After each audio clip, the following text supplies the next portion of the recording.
we are going to discuss how can we create serious games about non-proliferation. But first we need to know a little about the material as such. So I start by welcoming Andreas. Well, thank you very much, and thank you for being here. Well, I'll be holding the lecture in English, and just interfere if there's anything you don't sort of get when or if I'm speaking too quickly or something like that. Anyway, I will actually start by showing you this picture, and I just wonder if anyone in here knows what this is all about. Yes? Isn't that a bomb? It is a bomb, yes. What kind of bomb? It's a very special bomb, actually. Yeah, some other... Big boy, is it not? Fat boy, exactly. And this is the result. That's actually Fat Boy was the name of the first nuclear device that was exploded above Hiroshima. And I mean, if you look at that, this is rather spectacular. If you look at the next picture, it's not quite as spectacular. This is a result of that attack. This is Hiroshima, some pictures from the days after the event, and of course also the outcome later on.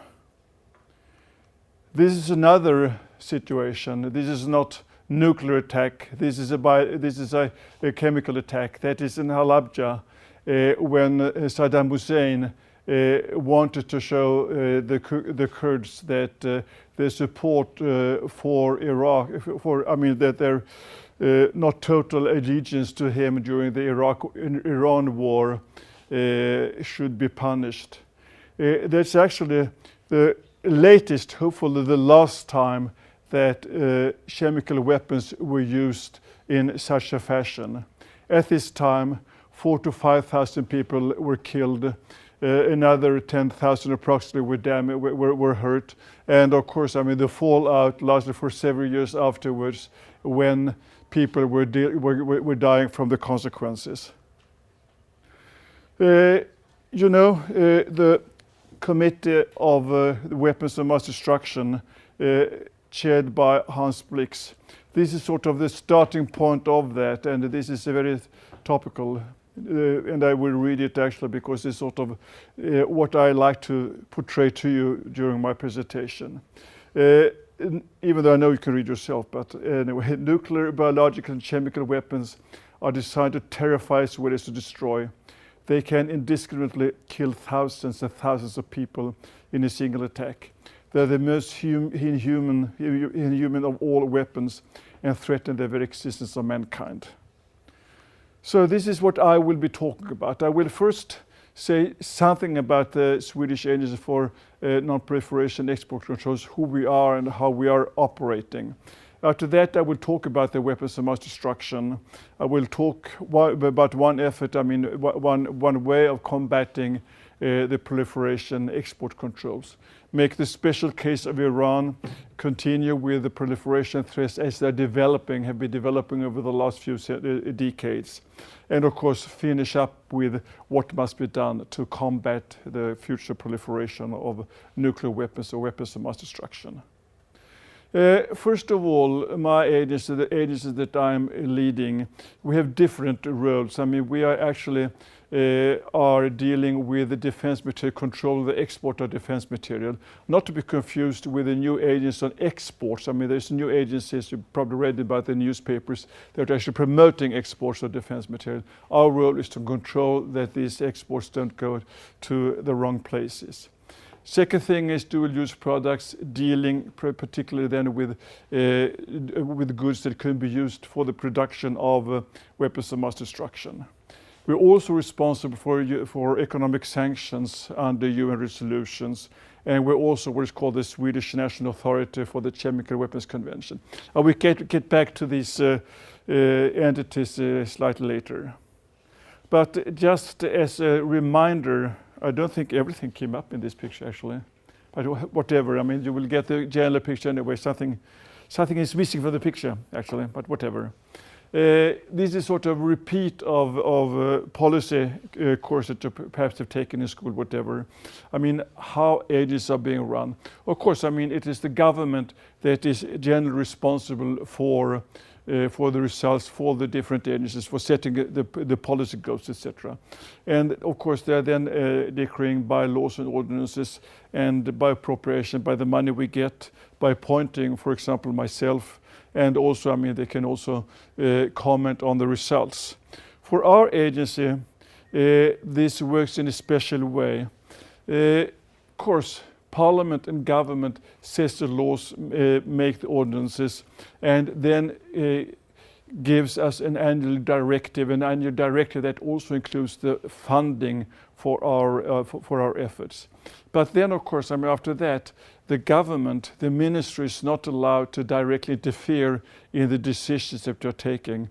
Our role is to follow in the best possible way the laws set by Parliament, the directives set by government. And then, of course, we report back to, let's see if this works, yes, this works. We report back to government annually.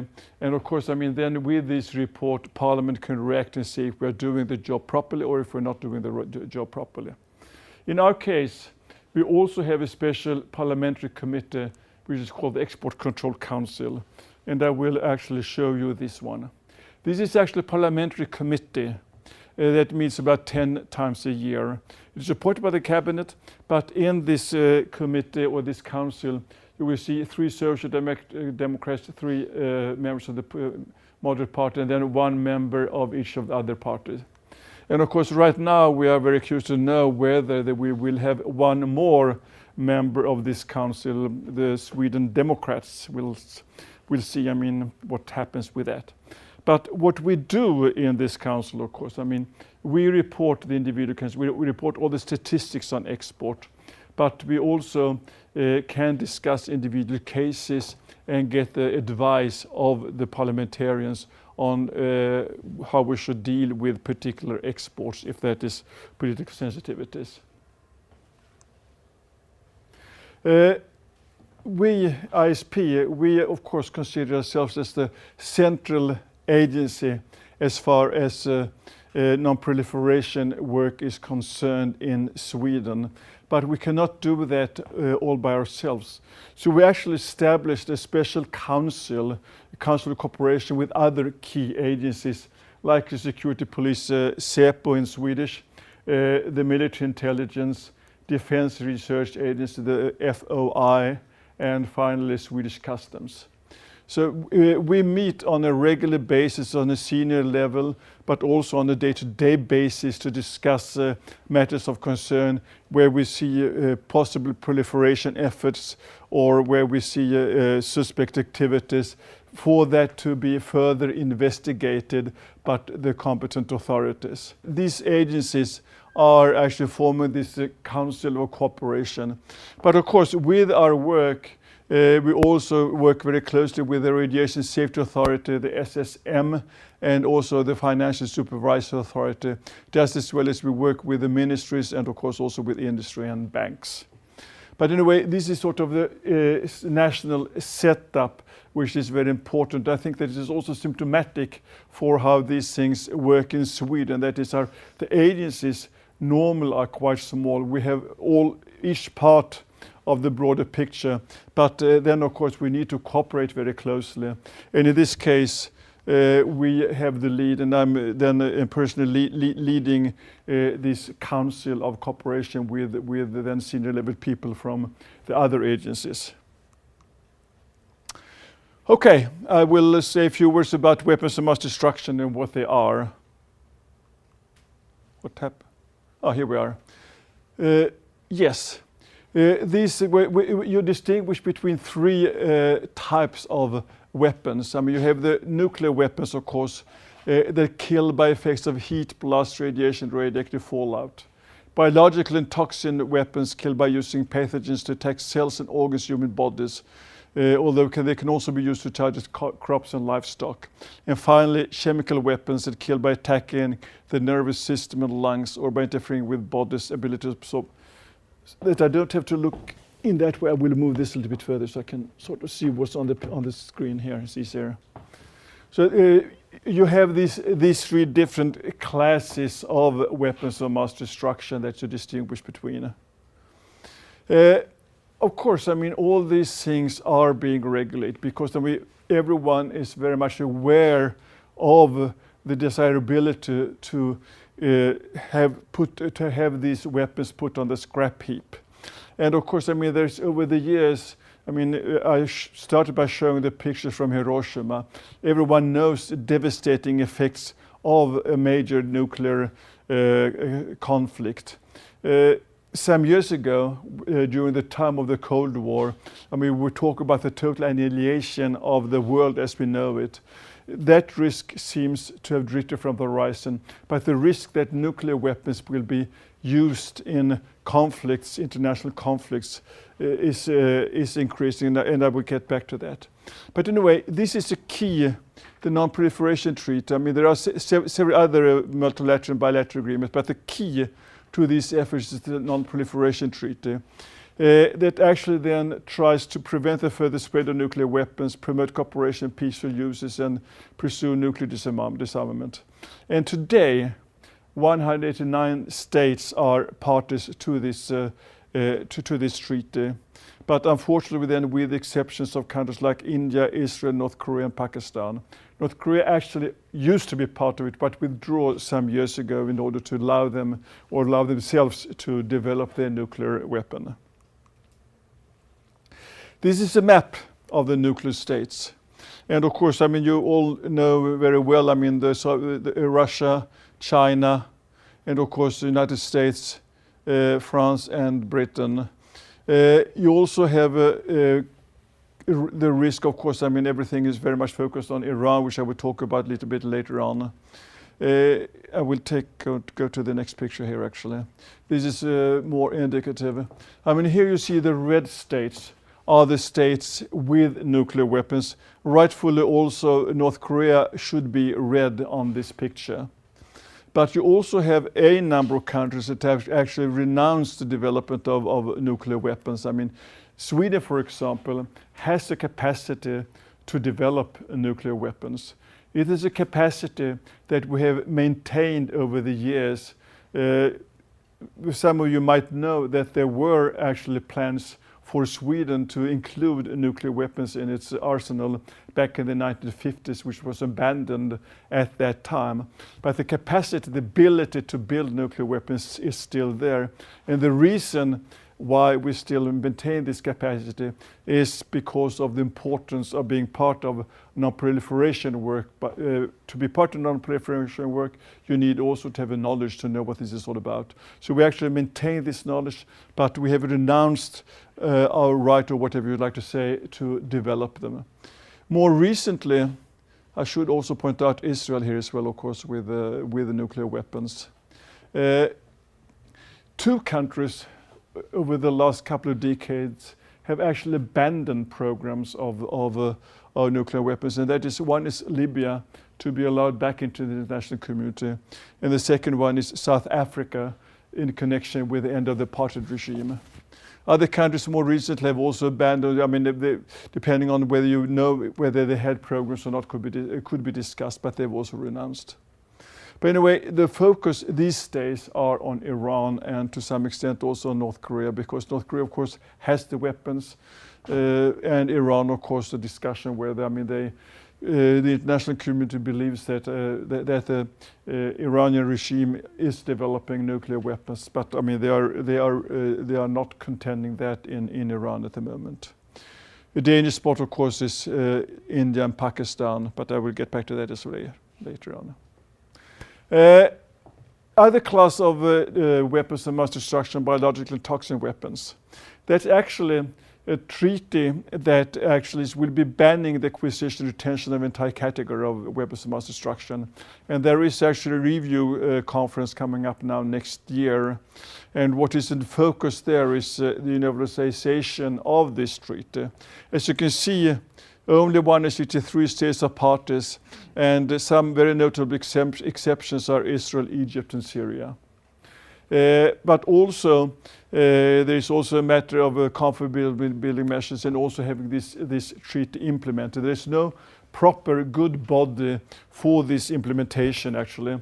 So that is a very important element to build on that implementation and also for the verification part of this treaty. And that is something that is going to be discussed next year.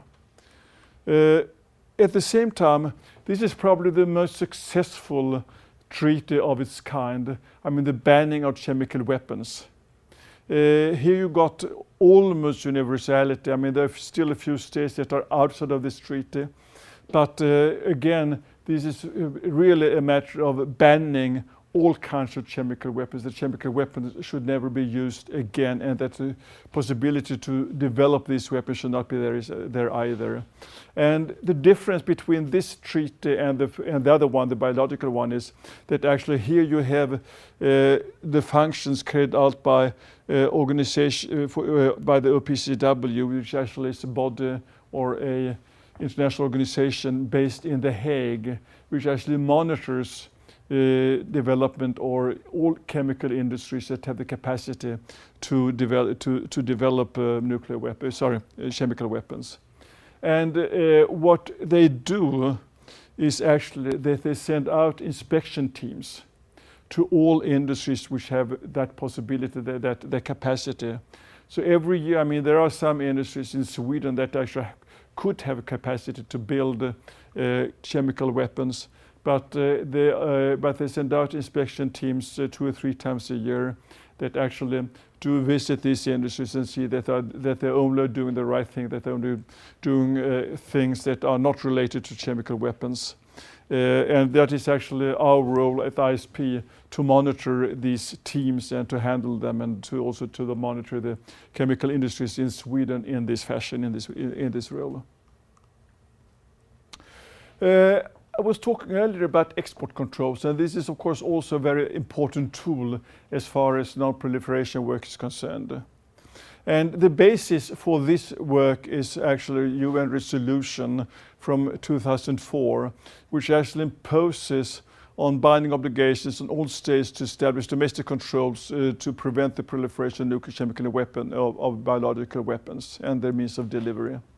So this is actually a resolution taken by the United Nations Security Council. And of course, I mean, Sweden and many other countries, of course, had proper rules and proper controls already before that time. But this is sort of mandating every country of the world actually to impose these kind of controls to prevent the proliferation of equipment and know-how for the building of weapons of mass destruction. What products are we talking about? We talk here about dual-use products.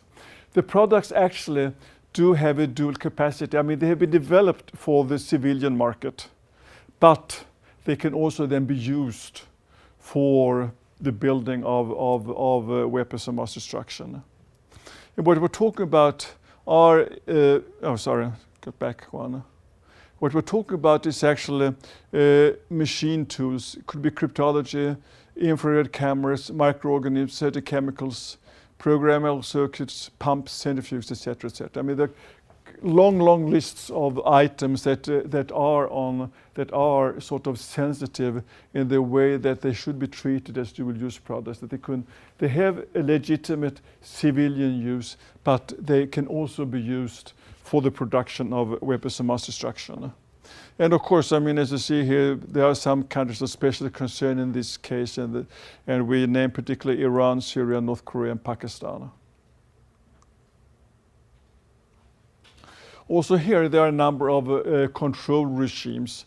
And the role of these regimes is, first of all, to identify. I mean, the technological development is very fast. So it's always a matter of sort of identifying the products that could be used, that should be on these control lists.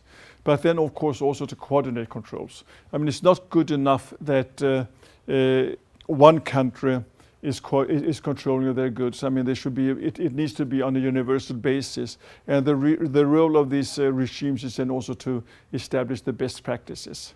And of course, also because, I mean, even if Sweden and many other countries do have proper, well-functioning controls. Lots of other countries do not have that, and we need also then to branch out and to promote non-proliferation aims. Here are some of the regimes. I will sort of not go over the details of them, but I mean this is just to indicate the kind of the regimes that deal with this, and I would say the key ones here are the Nuclear Suppliers Group and Australia Group, and also if I move further to the Missile Technology Control Regime and the Wassenaar Arrangement. And they all have different purposes. You can see on these screens as to what they sort of what they are aiming at, what kind of systems they are aiming at. And what you find in these different regimes, the MTCR, NSG, etc., are a long list of various products that are sensitive, that are then put under control. So this is sort of a very long list of items that we need to know and that industry need to be aware of, so they do not inordinately export these kind of items to sensitive destinations. And this is all sort of coming together. Oh, sorry. Again, I pushed it too quickly. This is all come together in a European Union regulation, which is which in its turn is then put into regulation in Sweden, which is complemented by Swedish Act and Swedish Ordinance. So this is sort of the framework of controls with these different lists. And as I said, I mean, they are very long lists, they are very technical, and you need a very good technical know-how to know exactly what you are controlling and why you're controlling it, and how these goods should be handled.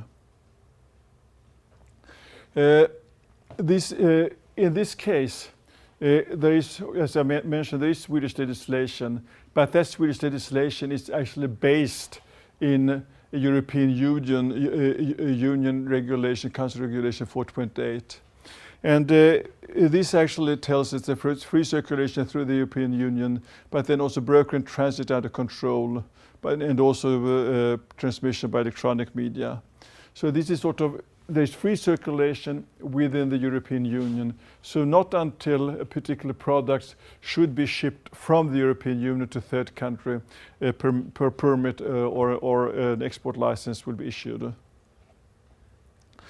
There is also a special requirement or special clause in all of these regimes, and that's called the catch-all, which means that even goods that are not in a particular list could be stopped if we consider that this could be in danger of being used for the production of weapons of mass destruction. I can take one case that we had not too long ago. I mean, when you produce missiles, of course, you need a special technology, special steel.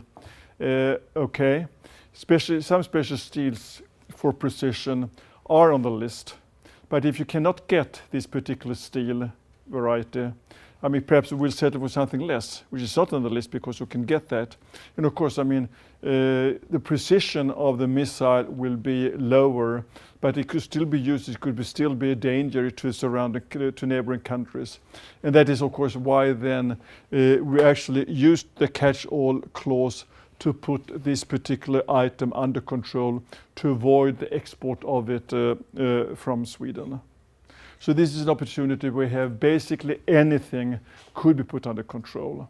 And that is, of course, also the danger, because, I mean, or not the danger, the problem, because, I mean, in most cases, legitimate trade should not be stopped, but anything that could be used for the production of weapons of mass destruction should be stopped. And that is, of course, always very often a very tricky question to know what is the situation, what could be the replacement product if say, for example, Iran cannot get what they are looking for. Yes, Iran I mentioned, and which I use as a special case. I won't go through all these details, but I mean, it's basically saying that it's sort of the approach with Iran is pretty complicated. I mean, not only are the lists of, sorry, go back. Not only are there lists of goods that cannot, these are prohibited for exports, but there are also goods that can be exported only with special permit. And on top of that, there are also a number of entities, people and companies that have been sanctioned that no one in the world or no one in the European Union are allowed to be in touch with at all, not to sell even totally legitimate goods can be sent or to be shipped to these entities, these companies, and to these persons. So this is also actually quite a complicated situation that we need to handle on a day-to-day basis. I mean, these different sanction lists on Iran. And of course, all of that is for the purpose of preventing the Iranian regime from continuing the development of nuclear devices. So, this is how we approach the Iran issue. This is an example on our risk assessment. I mean, certainly if it is a non-sensitive end use, a non-sensitive product, of course, I mean, export should go forward. I mean, this concerns textiles or say food or something like that, no problem. I mean, that could very well be shipped. And at the other end, of course, I mean, if there's a sensitive end use, a sensitive product, I mean, it's just a very simple no, we will not allow that export. But then, of course, there are situations in between. I mean, a sensitive product could actually be allowed to be shipped to Iran if we know that this is going to be used in the proper fashion. Sometimes this is again, I mean, I just allow that could be very difficult assessment. Say, for example, that a Swedish company wants to ship equipment for the development of vaccines. I mean, this is a totally legitimate end use. But at the same time, that's the very same equipment could be used for the production of biological weapons. I mean, what do we know? I mean, what guarantee can we get? Of course, we get a document from the Iranians that this is going to be used for vaccine production. But what are the guarantees that this particular product will not be diverted for other uses? I mean, we often actually, for the verification, if we do have that kind of very sensitive goods, I mean, we would demand from the Swedish company that are exporting this particular good that they will be there for the installation, for the follow-up services, etc., for them to give a guarantee that this good is not being diverted for other uses than intended. It's the same thing with Tetra Pak, for example, you know, the Swedish company Tetra Pak that are doing production for, what is that in English? Mejeriprodukter.